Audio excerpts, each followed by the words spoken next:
अस्सलाम वालेकुम world Urdu news के साथ मैं हूं सना हुसैन। चलते हैं खबर की जानिब।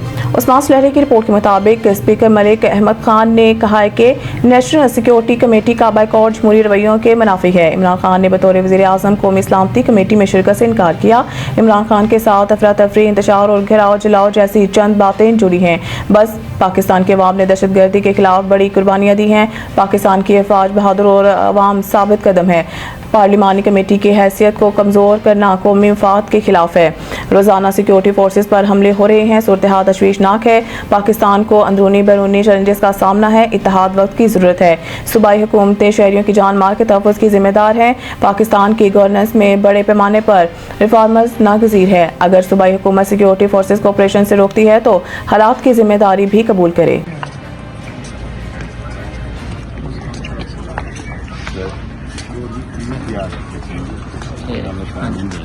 स्पीकर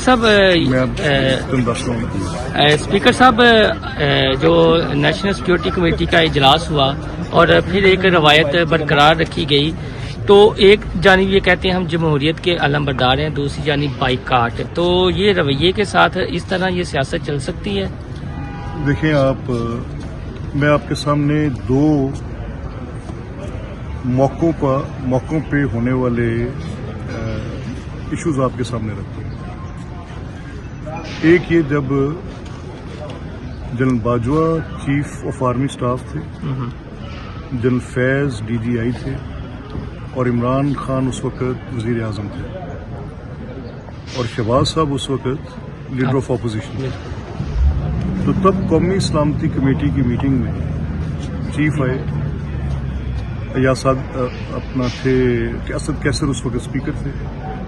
तब चीफ आए, ये ब्रीफिंग थी, DG आए और ब्रीफिंग पे Imran Khan refuse to set.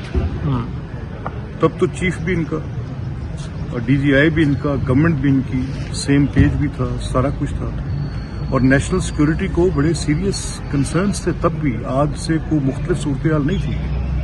हमारी पाकिस्तानी कौम बड़ी रेजिलियंट कौम है, हमारी अफवाज